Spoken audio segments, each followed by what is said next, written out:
जोश में आ जू दरिया रहम का, जोश में आ जू दरिया रहम का, गब्र सद साला फाखर औलिया, गब्र सद साला फाखर औलिया।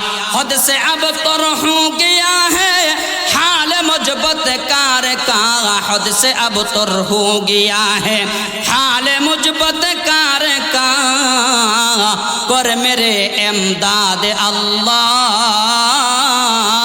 वक्त है इमदाद का। ओ मुसलमान भाइरा আমার, ওই শেষ রাত্রিতে আল্লাহর কুদরতি ইশক এবং প্রেমের সাগরের মধ্যে যখন ঢেউ উঠে যায়, ওই সময়ে শত বছরের পাপীরা যদি আল্লাহর ইশক এবং প্রেমের সাগরের মধ্যে ওই মুহূর্তে যদি ডুব দিয়া আল্লাহর দরবারে যদি চাইতে পারে, রব্বুল আলামিন বলেন বান্দারে তোমার 100 বছরের পাপ নিয়া ওই মুহূর্তে আমি আল্লাহর কুদরতি ইশক এবং প্রেমের সাগরের মধ্যে যদি ডুব দিতে পারো, ওই মুহূর্তে আমি আল্লাহ তোমার জিন্দেগীর 100 বছরের গুনাহ খাতাগুলা মাফ করিয়া ওই মুহূর্তে আমি আল্লাহ আমার রহমতি কুলের মধ্যে তোমাকে উঠায়া নিলাম। ক্বালু আতাত্তাখিযুনা হুজুয়া, পয়গম্বর আপনি আমাদের সাথে ঠাট্টা বিদ্রূপ করছেন। মুসা আলাইহিস সালাতু ওয়াস সালাম বলেন কিভাবে ঠাট্টা বিদ্রূপ করলাম? এই বনি ইসরাইলেরা কয় আল্লাহর পয়গম্বর, একটা মানুষ আমাদের গোত্রের মধ্যে মারা গিয়েছে, হত্যা হয়েছে, কে বা কারা হত্যা করেছে আমরা জানি না। আমরা আপনার কাছ থেকে জানতে চাইলাম কে হত্যা করেছে, তার নামটা আপনি বলে দিতে, কিন্তু এই মুহূর্তে তার নামটা বলে না দিয়া আরেকটা জানোয়ারকে হত্যা করার জন্য, জবাই করার জন্য আপনি বলেন। সুতরাং আপনি তো আমাদের সাথে এই মুহূর্তে ঠাট্টা বিদ্রূপ করা শুরু করে দিয়েছেন। আল্লাহর পয়গম্বর বলেন ক্বালা আউযু বিল্লাহি আন আকুনা মিনাল জাহিলিন।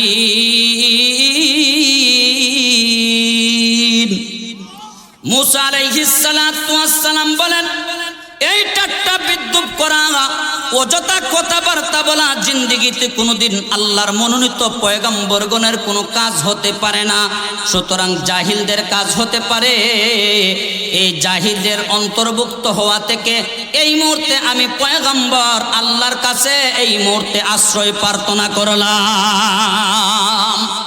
যখন পয়গম্বর এই কথাটা বলেছেন, এখন তারা কয় গুড়াগুড়ি করে কামাইতো নয়, মনে হয় কথাটা সত্যই বলেছে। কি বলেছেন? সত্য। আচ্ছা বলেন তো দেখিন কথাটা সত্য না মিথ্যা? পৃথিবীর ইতিহাসে যত নবীদেরকে আল্লাহ যত উম্মত দান করেছিলেন, সবচাইতে বেজাইল্লা উম্মতের নাম হইলে গিয়ে বনি ইসরাইল উম্মত। সব কিছুর নেতা, সব কিছুর রাহবর ইহুদি খ্রিস্টানেরা। কারা? ইহুদি খ্রিস্টানেরা। 200 বছর আগ থেকে টার্গেট করে মুসলমান নিধন করার জন্য 200 বছর আগ থেকে কাজ শুরু করে 200 বছর পরে তারা মানজিলে মাকসুদে পৌঁছে মুসলমানদেরকে নিধন করার মতন এমন জঘন্যতম অপরাধের মধ্যে তারা সাকসেসফুল হয়।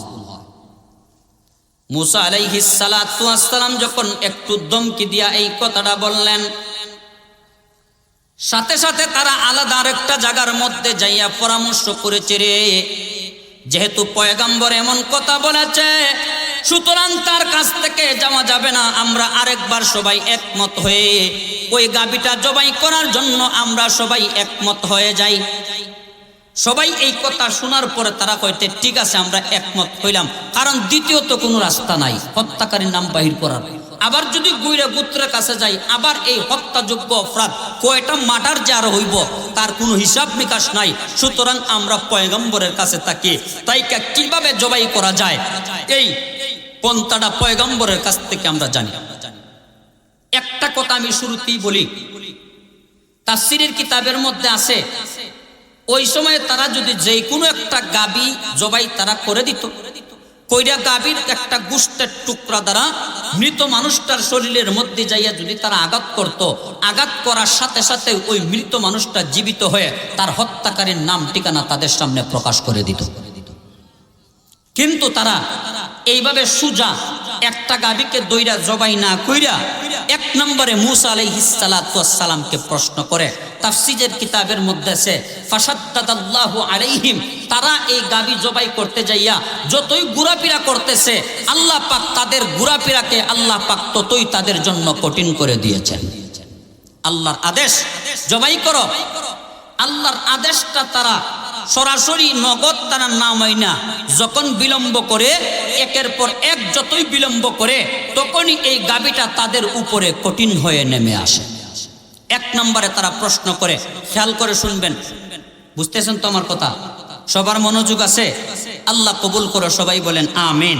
তারা এক নম্বরে প্রশ্ন করে, قالوا ادع لنا ربك يبين لنا ما هي قال إنه يقول إنها بقرة لا فارض ولا بكر عوان بين ذلك ففعلوا ما تؤمرون। এক নম্বরে এই সমস্ত উম্মতেরা যাইয়া আল্লাহর পয়গম্বরকে জিজ্ঞাসা করে, ওগো আল্লাহর পয়গম্বর, আপনি তো সাধারণ ভাষায় বলেছেন, আল্লাহ বলেছেন একটা গাবি জবাই করার জন্য। ওগো আল্লাহর পয়গম্বর, আমাদের সমাজের মধ্যে গরুর কোনো অভাব নাই।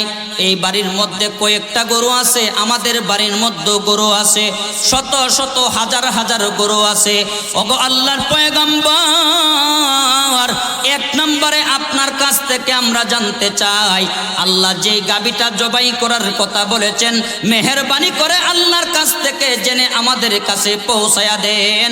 এই গাবিটার কালার কেমন হবে, এই কালারটা পর্যন্ত যেন আমাদের আল্লাহ আমাদের কাছে পৌঁছায়া দেন।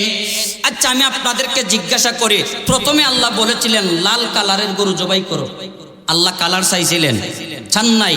কালার যেহেতু চান নাই, সুতরাং চাইছে কারা? বনি ইসরাঈলেরা। তারা যখন চাইছে, আল্লাহ তাআলা এবার কালার ঘোষণা করেছেন। কালারটা কি? قال إنه يقول إنها بقرة لا فارض ولا بكر عوان بين ذلك। এক নম্বরে তারা পয়গম্বরের কাছে প্রশ্ন করে, ওগো আল্লাহর পয়গম্বর, যেই গাবিটার কথা আমাদের কাছে বলে দিয়েছেন, এই গাবিটা কোন বয়সের হবে?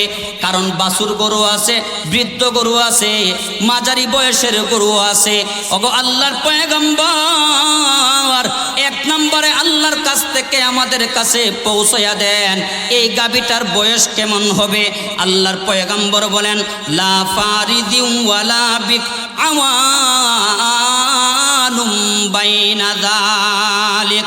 আল্লাহর পয়গম্বর বলেন, আমার উম্মত, আমার আল্লাহ এমন একটা গাবির কথা বলেছেন, যেই গাবিটা হলো লা ফারিদিন, অর্থাৎ এই গাবিটা এমন বৃদ্ধ হবে না, ওয়ালা বিক্রি, এবং এমন কম বয়সের বাছুরও হবে না। আল্লাহর পয়গম্বর বলেন, আওয়ানুম বাইনা যালিক, এই গাবিটা হবে মধ্যম বর্ণের, অর্থাৎ মধ্যম বয়সের, অর্থাৎ বেশি কম বয়স হলে হবে না, একবারে বেশি বয়সের হলেও হবে না।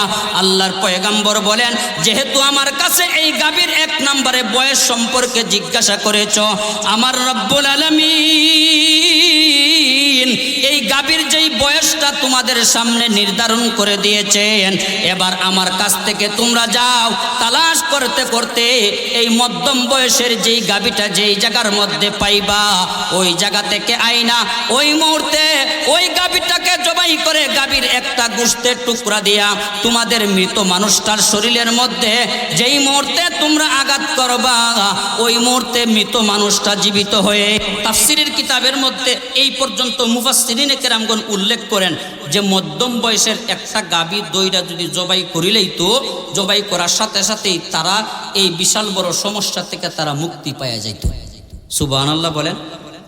কিন্তু তারা জবাই না করিয়া দুই নম্বরে তারা প্রশ্ন করে। প্রশ্নটা কি? قالوا ادع لنا ربك يبين لنا ما لونها قال إنه يقول إنها بقرة صفراء فاقع لونها تسر الناظرين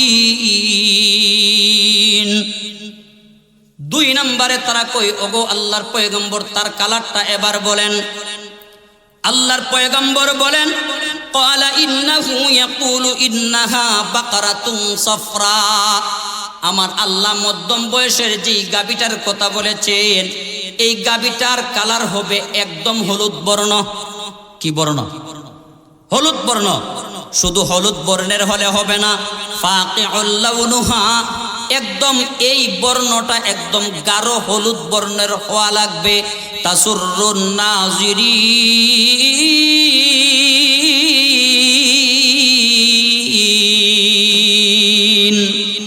আল্লাহর পয়গম্বর বলেন এই গাবিটা শুধু গাঢ় হলুদ বর্ণের হলেই হবে না রে এমন হলুদ বর্ণের হওয়া লাগবে যেই গাবিটার কালারটা সাধারণত যেই কোনো মানুষ যখন তার চোখের সামনে পড়বে চোখের সামনে পড়ার সাথে সাথে এই গাবিটা দেখার সাথে সাথে তার অন্তরের মধ্যে ওই মুহূর্তে মায়া মোহাব্বত লাগা লাগবে একটা বেসুলা একটা কালার তো হইতে পারে কালার তো কালারেই মুসলমান ভাইরা আমার আমাদের সমাজের মধ্যে লাল গরু আছে কালো গরু আছে সাদা গরু আছে সর্বোচ্চ এতটুকু বলতে পারি কালা এবং সাদা মিশ্রিত গরু আছে কিন্তু হলুদ বর্ণের গরু আমাদের সমাজের মধ্যে আছে এই বর্ণ যখন আল্লাহ বলে দিলেন সমাজের মধ্যে এই রকম বর্ণের সাধারণ কোনো গরু সাধারণত দেখা যায় না এই বর্ণনা যখন তাদের কানের মধ্যে পৌঁছেছে তখন তারা নিজে নিজে ভাবছে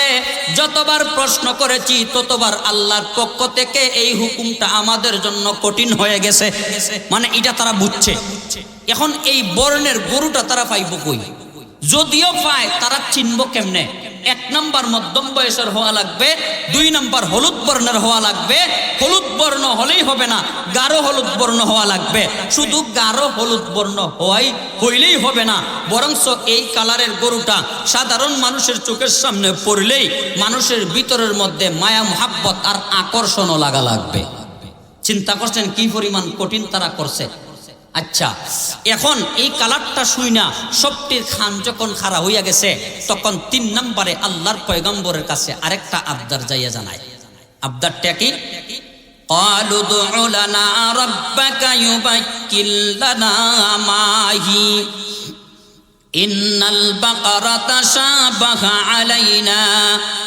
وإن إن شاء الله لمهتدون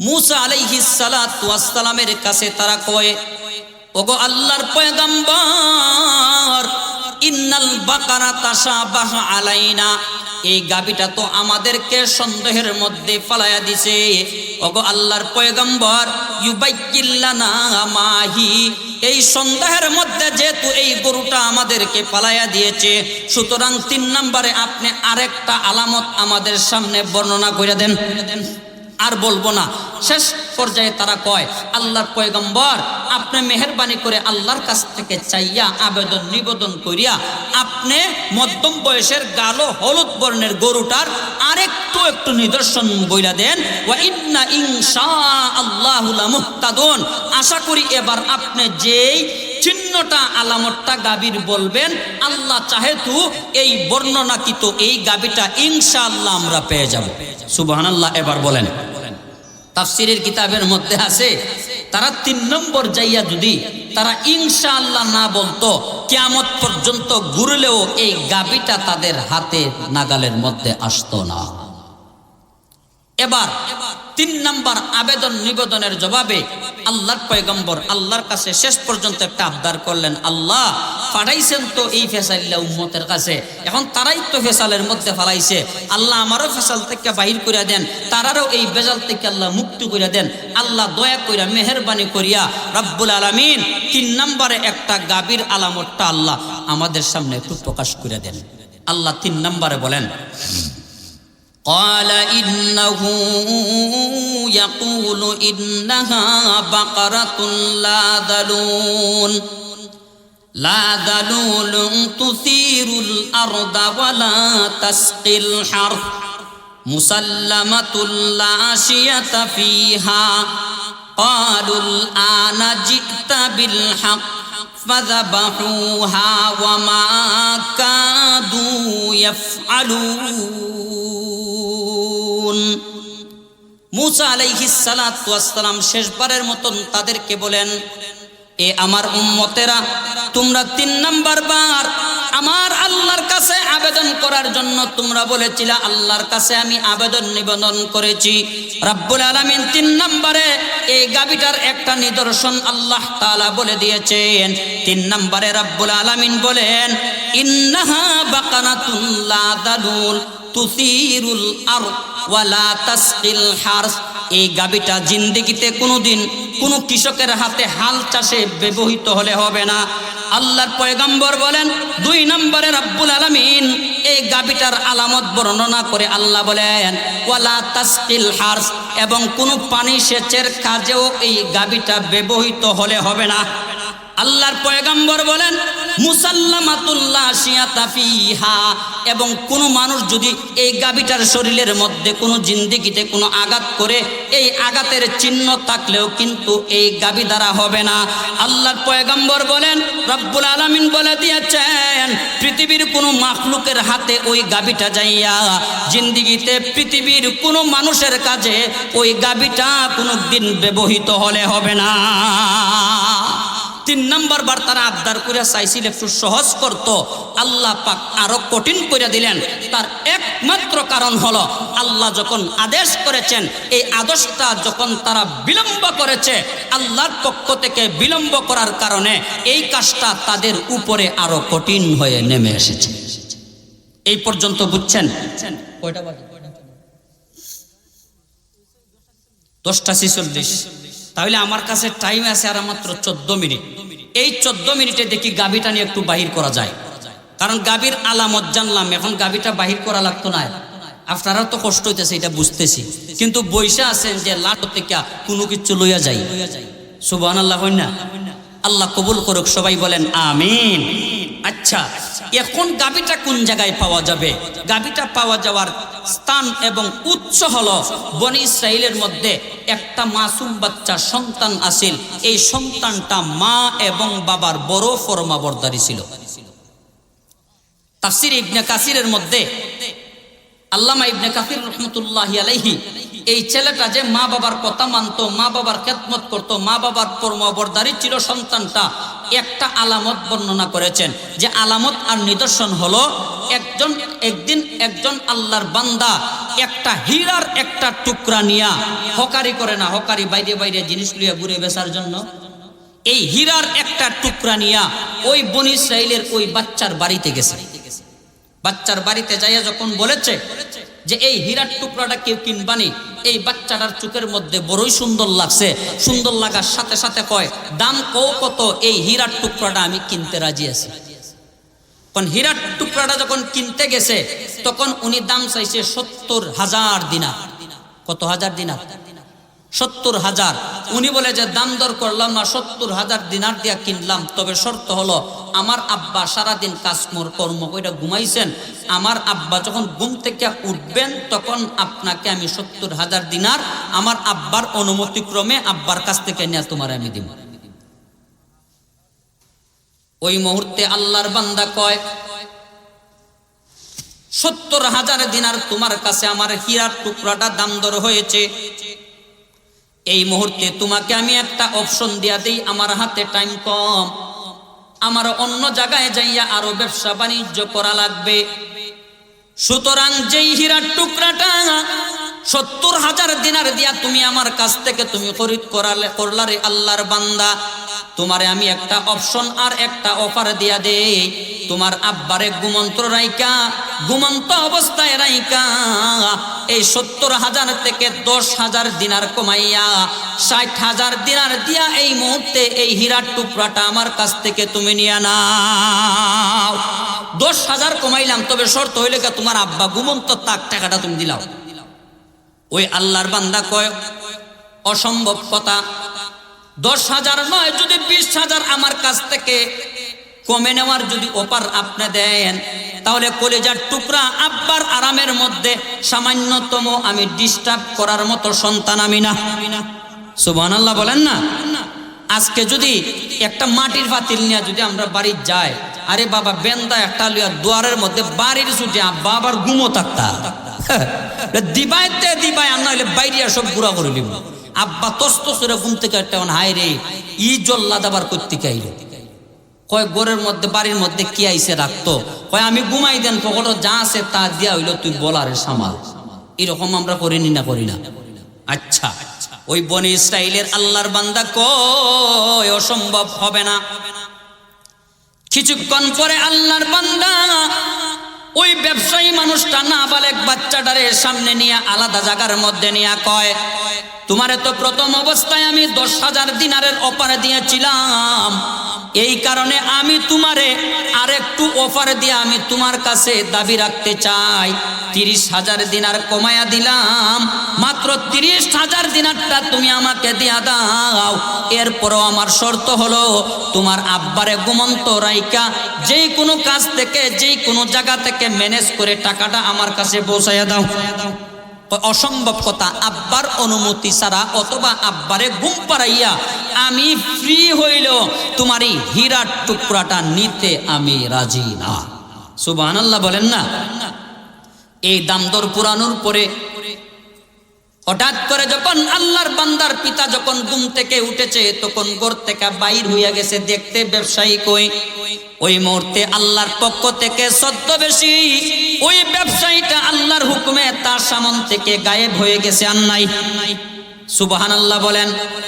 এবার বুঝে থাকলে আপনারা বলেন, ওই আল্লাহর বান্দা প্রকৃত ব্যবসায়ী ছিল না আল্লাহর পক্ষ থেকে পরীক্ষক ছিল?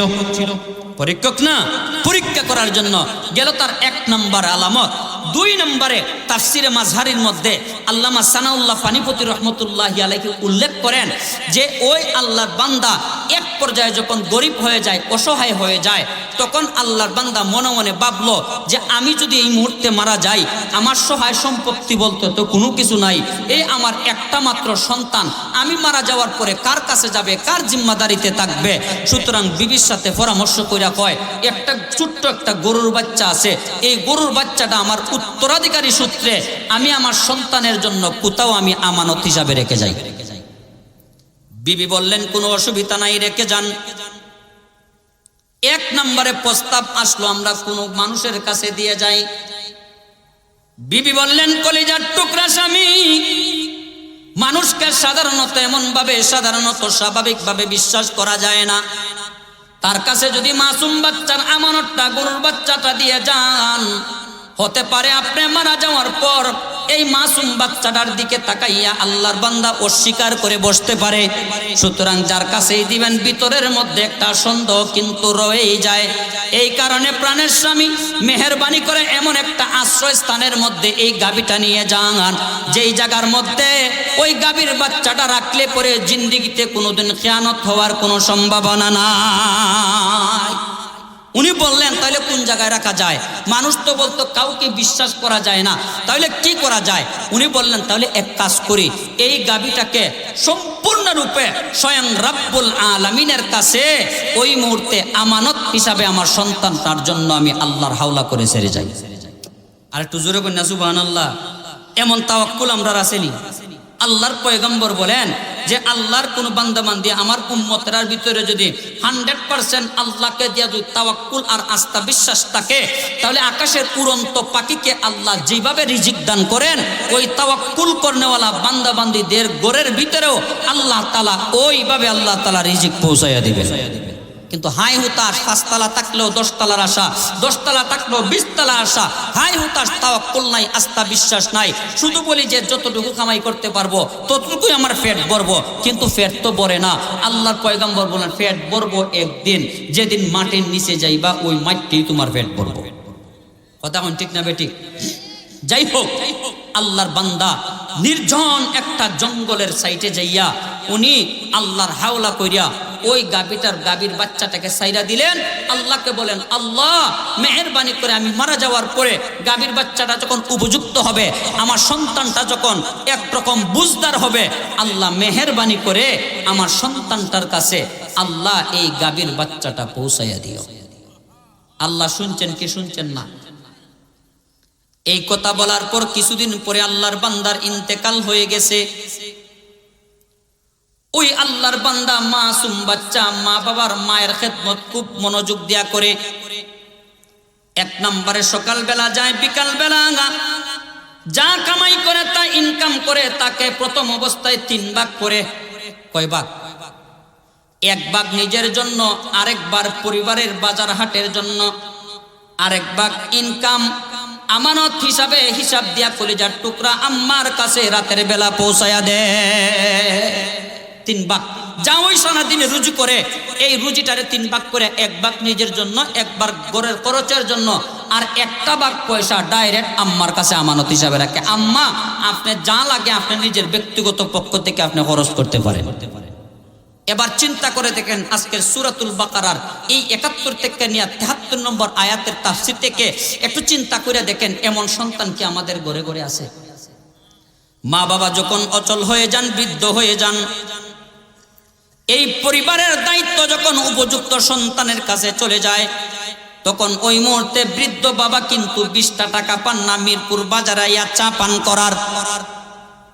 ওই মুহূর্তে কলিজার টুকরা সন্তান সপ্তাহ যায়, মাসকে মাস যায়, মা বাবার কোনো খবর নেয় না। এমন করতে করতে এক পর্যায়ে বাবা যখন অসুস্থ হয়ে যান, তখন ওই মুহূর্তে কলিজার টুকরা বিবি বালিশ মন্ত্র দিয়া শিখাইয়া দেয় আর কয়, প্রাণের স্বামী আপনার বাবার বুকের মধ্যে কাশি জমে গেছে, রাতের বেলা যখন তিনি কাশি দেন তখন আমার ঘুম ভেঙে যায়, মেহেরবানি করে আপনার আব্বা এবং আপনার আম্মাকে ঘর থেকে বাহির করে ওই মুহূর্তে কাল দিনের বেলায় আলাদা একটা বাংলা ঘরের মধ্যে রেখে দেন। এমন মন্ত্র দেয় কি দেয় না? ও মুসলমান ভাইরা আমার, ওই মুহূর্তে কলিজার টুকরা সন্তান নিজের কলিজার টুকরা আব্বা আম্মারে যদি তার ঘর থেকে বের করে দেয়, আল্লাহর পয়গম্বর বলেন, উম্মত রে, তোমার ঘর থেকে তোমার আব্বা এবং আম্মাকে বাইর করে দিলে না, তোমার নামের যে একটা জান্নাত আমার আল্লাহ মায়া করে দয়া করে তোমার নামে যে জান্নাতটা রেখেছিলেন, ওই জান্নাতটাকে তুমি তোমার ঘর থেকে ওই মুহূর্তে তুমি বের করে দিলা। খাদিমারা হাসতে দর জান্নাত মাআব, খাদিমারা হাসতে দর জান্নাত মাআব, রোজে মাহশর বেহিসাব বেইকাব বেকুই খিদমত কোই পাতা নেহি, বেকুই খিদমত কোই পাতা নেহি, খিদমতে মারুমে আব জাতা নেহি, খিদমতে মারুমে আব জাতা নেহি। বলেন আল্লাহু আকবার। কবি বলেছেন, বন্ধুরা আমার, যেই ব্যক্তি মা বাবার খেদমত করবে, মাখলুকের খেদমত করবে, হাসরের ময়দানে যখন রব্বুল আলামিনের সামনে ওই খাদিমেরা যখন আল্লাহর সামনে হাজিরা দিবে, তখন তার খেদমত করার কারণে এই খেদমতটাকে আল্লাহ কবুল আর মঞ্জুর করে আল্লাহর পক্ষ থেকে ওই মুহূর্তে তাকে পুরস্কার দান করে দিবে। এই কারণে আম্মা আব্বারে আলাদা ঘরের মধ্যে দিয়া দেন। একটু মাথাটা খাটাইয়া চিন্তা করবেন, আব্বা আম্মাকে আলাদা ঘরের মধ্যে দেন নাই, আপনার নামের জান্নাতটাকে আপনি আলাদা ঘরের মধ্যে দিয়ে দিছেন। কথা বলেন ঠিক না বেটি? মুসলমান ভাইরা আমার, এই সম্পদটাকে সারাদিনের ইনকামটাকে আল্লাহর বান্দা 3 ভাগ করে, 1 ভাগ নিজের জন্য, 2 নম্বর ভাগ পরিবারের খরচের জন্য, 3 নম্বর ভাগ আম্মার জন্য দিয়া দেয়। এক পর্যায়ে এশারের নামাজ পড়ার পর এশা থেকে নিয়ে ফজরের আজানের আগ পর্যন্ত আল্লাহর বান্দা সারাটা রাত্রে 3 ভাগ করে। কয় ভাগ করে? 3 ভাগ করে। 1 নম্বর ভাগে আল্লাহর বান্দা ঘুমায়া যায়, মানে তার শরীরের হক আদায় করে। 2 নম্বর ভাগ যখন শুরু হয়ে যায়, তখন আল্লাহর হক আদায় করার জন্য ওযু করে যায়, নামাজের মধ্যে দাঁড়িয়ে যায়। আল্লাহর নবীজি বলেন, আমার উম্মত ওই যেই সময় নুজুলের রহমত শুরু হয়ে যায় আর ওই ওই মুহূর্তে নুজুলে রহমতের সময় আমার কোন উম্মতের বান্দা বান্দিরা যদি যায় নামাজের মধ্যে দাঁড়িয়ে ঠান্ডা পানি দিয়া ওযু করে 2 রাকাত নামাজ পড়া যদি আল্লাহর দরবারে হাত উঠায়, তখন হাত উঠানোর পরে যা কিছু চাইবে ওই মুহূর্তে আল্লাহ তার গায়বী কুদরতি খাজানা থেকে ওই মুহূর্তে নামাজ পড়নেওয়ালা বান্দা বান্দিদের আমলনামার মধ্যে আল্লাহ তাআলা পৌঁছায়া দিবেন। জুশ মে আ জু দরিয়া রহম কা, জুশ মে আ জু দরিয়া রহম কা, গবরে সদ সালাহু ফাখর আউলিয়া, গবরে সদ सालाहू फाखर औलिया, हद से अब तर हो गया है हाल मुजबत कार का, हद से अब तर हो गया है हाल मुजबत कार का, कर मेरे इमदाद अल्लाह वक्त है इमदाद का।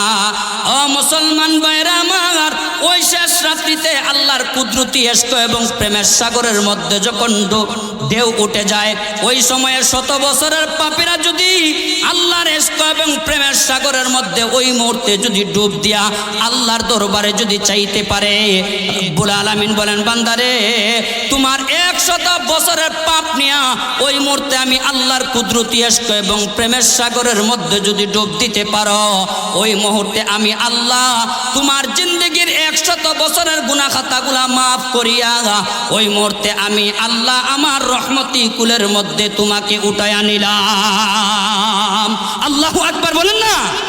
এই কারণে আল্লাহর বান্দা কয় 1 নম্বর রাত্রিতে আমি আমার নিজের শরীরের হক আদায় করে, 2 নম্বরে আল্লাহর বান্দা বলে যখন রাত্রটা যখন 2য় নম্বরে বাদ যখন শুরু হয়ে যায়, তখন আমি আমার আল্লাহর হকটা আদায় করার জন্য যায় নামাজের মধ্যে দাঁড়িয়ে যাই। কথা খেয়াল করছেন? 2 নম্বর বাদ। 3 নম্বরে আল্লাহর বান্দার চরিত্র হলো নামাজ থেকে ফারিগ হওয়ার পর আম্মা যদি ঘুমন্ত থাকেন, আম্মার মাথার পাশে যাইয়া জিম ধরে বইয়ে থাকে। হঠাৎ করে যখন মার ঘুম ভাঙে, মা বলেন কলিজার টুকরা সন্তান, এই শেষ রাত্রে তুমি তো ঘুমাইবার কথা, নির্জন রাত্রিতে ফজরের আজান সামনে, তুমি কেন ঘুমাও না? আমার মাথার পাশে কেন তুমি বসে থাকো? কারণটা কি তোমার ভিতরেও শান্তি করে নাকি?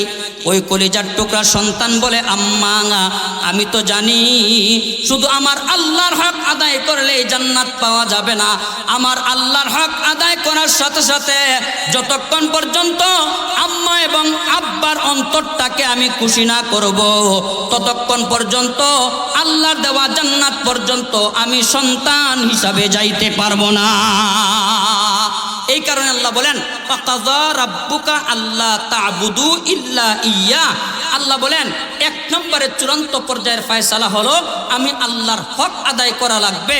রব্বুল আলামিন বলেন ওয়াবিল ওয়ালিদাইনি ইহসানা। 2 নম্বরে হলো মা বাবার হকটাও আদায় করা লাগবে। তাফসীরের কিতাবের মধ্যে আছে আল্লাহর হকের সাথে মা বাবার হকটা কেন আল্লাহ সম্পৃক্ত করলেন, তাফসীরের কিতাবের মধ্যে আছে। তার জবাব হলো যে আল্লাহর হক আদায় করার সাথে সাথে আল্লাহর কোনো বান্দা বান্দিরা পৃথিবীর ইতিহাসে যদি মা বাবারে নারাজ করে, মা বাবার হক যদি আদায় না করে, ওই আল্লাহর বান্দা বান্দি নামাজ পড়তে পড়তে কপালের মধ্যে আঁটুর মধ্যে যদি দাগও ফালাইয়া দেয়, মা বাবা তার উপরে অসন্তুষ্ট হওয়ার কারণে ওই আল্লাহর বান্দা জান্নাতের মধ্যে যাইতে পারবে না। সুবহানাল্লাহ বলেন না। এই কারণে আমরা আমাদের যাদের মা বাবা দুনিয়াতে আছেন, এই মা বাবার খেদমত, মা বাবার সাথে সদ্ব্যবহার করতে রাজি আছি ইনশাআল্লাহ। আমরা রাজি আছি তো ইনশাআল্লাহ। যাদের মা বাবা দুনিয়াতে নাই, ওই মা বাবার কবরের সামনে দাঁড়াইয়া আমরা চোখ দিয়া পানি চাইরা আমরা আম্মা আব্বার জন্য ইনশাআল্লাহ দোয়া করব। সবাই বলেন ইনশাআল্লাহ। তাহলে এই সন্তানটার চরিত্রটা আপনারা বুঝছেন। সম্পদটাকে, তার ইনকামটারে 3 ভাগ করে, তার রাতের ঘুমের টাইমটাকেও 3 ভাগ করে। 1 ভাগ নিজের হক, 2 ভাগ আল্লাহর হক, 3 নম্বর ভাগ আম্মা আব্বার হক আদায় করার জন্য বসে থাকে। ফজরের পরে চা নাস্তা করার পরে আল্লাহর বান্দা আবার জীবিকার তাকিদের জন্য বেরিয়ে যায়।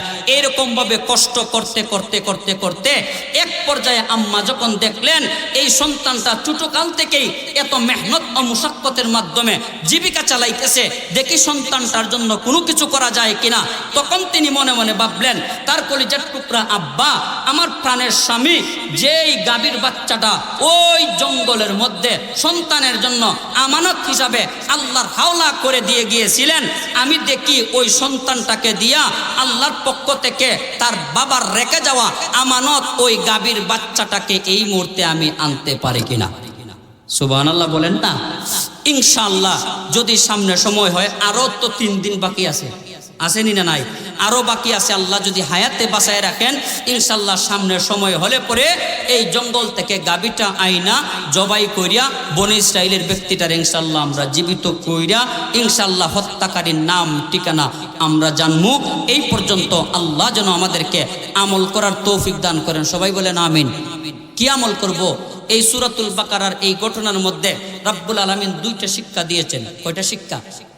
2টা শিক্ষা। নাম্বার 1, ওয়ায়ুরিকুম আয়াতিহি লাআল্লাকুম তাআকিলুন। আল্লাহ বলেন যে ওই রকম ভাবে নিদর্শনগুলো আমি আমার বান্দা বান্দীদের সামনে দিয়ে দিই যাতে করে তারা বুঝে। এই নিদর্শনটা কি? এই নিদর্শনটা হলো, আমি যদি দুনিয়াতে থাকতেই একটা মৃত মানুষকে জীবিত করতে পারি, তাহলে কবর জগতের মধ্যে আমি আল্লাহ কেন পারবো না মৃতদেরকে জীবিত করতে? 1 নাম্বার শিক্ষা। 2 নাম্বার শিক্ষা হলো, আল্লাহর আদেশ যখন আমাদের উপরে আসবে, আমরা যখন জানবো শ্রদ্ধাভাজন হযরত এই সমস্ত উলামা ইকরামদের জবান থেকে, তখন ইনশাআল্লাহ সাথে সাথে এই আদেশগুলা আমরা ইনশাআল্লাহ পালন করার চেষ্টা করব। এই আদেশের উপরে যদি আমরা প্রশ্ন উঠাই, এই আদেশের উপরে যদি আমরা বিলম্ব ঘটাই, তাহলে এই আদেশটা আগে যেই রকম ভাবে আমাদের জন্য আসান ছিল, এই আসান আর থাকবে না। এর বিপরীতে, হিতে বিপরীত ধরে আল্লাহর পক্ষ থেকে আমাদের উপরে কোনো গজব আসতে পারে। আল্লাহ পাক রব্বুল আলামিন আল্লাহ সম্পূর্ণ আদেশ নিষেধগুলা আল্লাহ যেন যথাযথভাবে আমাদের জিন্দেগির মধ্যে বাস্তবায়ন করার তৌফিক দান করেন।